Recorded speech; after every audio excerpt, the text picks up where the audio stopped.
अमवा के डाल मत कटिह होया पन पापा। अमवा के डाल मत कटिह होया पन पापा। अमवा है चिड़िया के बसेड़ मोर पापा हो।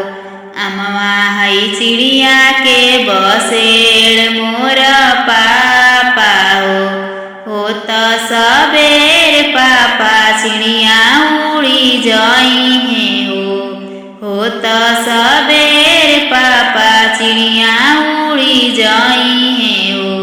रह जाई है अमवा अकेल मोर पापा हो।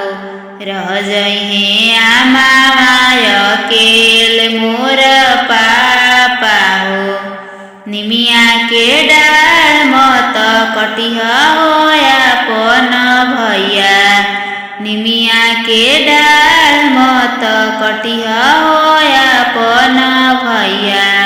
निमिया है सुगना के बसेड़ मोर भैया हो। निमिया है सुगना के बसेड़ मोर भैया हो त सबेर भैया सुगना उड़ी जाई है हो त सबेर भैया सुगना उड़ी जाई है हो। रह जाई है निमिया अकेल मोर भैया हो। रह जाई है निमिया अकेल मोर भैया हो। सुंदर बेटी के पापा कुछु मत बोली हो। सुंदर बेटी के पापा कुछु मत बोली हो। बेटी हई पहुना तोहार मोर पापा हो। बेटी हई पहुना तोहार मोर पापा हो। सुंदर बहिनी के भैया कुछु मत बोली हो। सुंदर बहिनी के भैया कुछु मत बोली हो।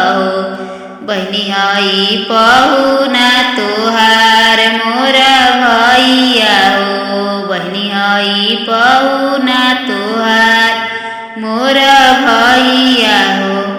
होते सबेर भैया बहिनी चली जाई है हो त सबेर भैया बहिनी चली जाई है हो।